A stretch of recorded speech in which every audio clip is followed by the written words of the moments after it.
had to get rid of that Samsung TV. Honestly, I'm surprised that YouTubers are recommending Samsung. It was terrible.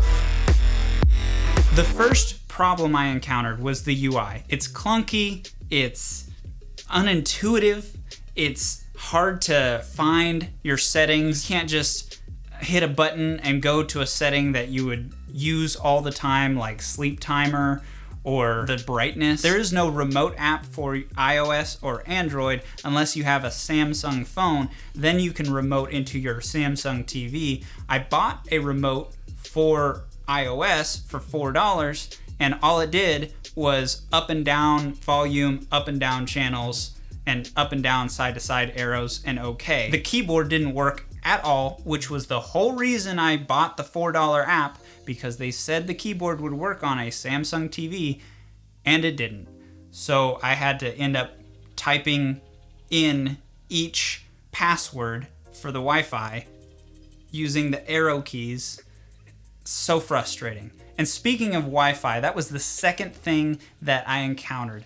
Every time I put the TV to sleep and then I woke it back up again, it couldn't find the Wi-Fi.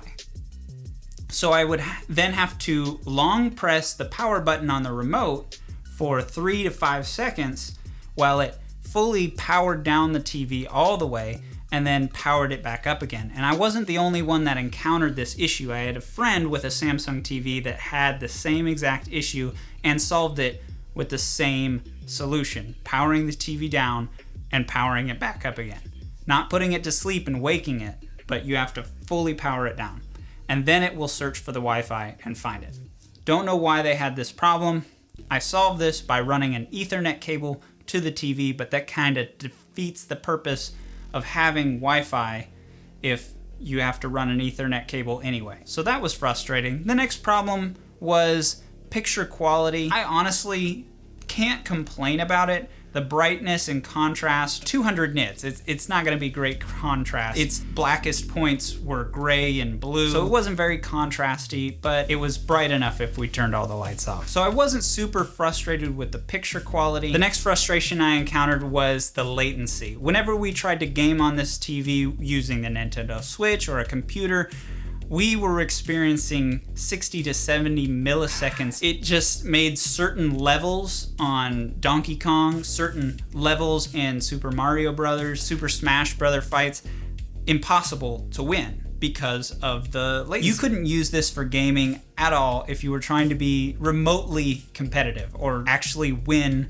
a Donkey Kong level. It was so bad that we were playing Donkey Kong on the Switch and they gave us the next level for free because we tried so many times and couldn't beat that level. That's pretty bad. But none of those reasons were enough for me to get rid of this TV and buy a new TV, spend another $400 or $500. The real clincher was that it gave us a headache. Literally, it gave us a headache. After about an hour and a half to 2 hours of staring at this screen, we got a nasty headache right over our eyebrow. Because of the refresh rate of the backlight, 120 hertz refresh rate causes a flicker that's imperceptible to our eye, but it causes our eyes to, give us a headache. And it was nasty. So by the end of a movie, we're pissed off, we're angry, we want to go to bed, we want to take an aspirin. By the end of some gaming, we were grumpy because of this headache. And I thought maybe let's tear apart the TV. I'll put a little $10 PWM motor control in there and it's 10,000 hertz and it'll be fine.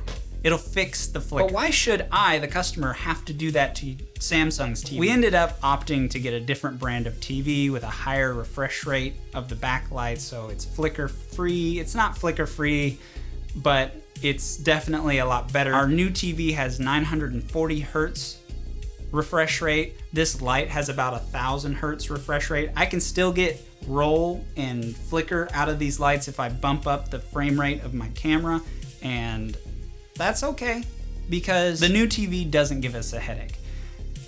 So we just got rid of the Samsung TV. We sold it on Facebook Marketplace. I'm sorry to whoever bought that.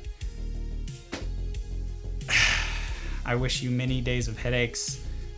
I do feel bad for selling that TV to that unsuspecting couple. But I just had to get some money back out of this $500 piece of junk from Samsung.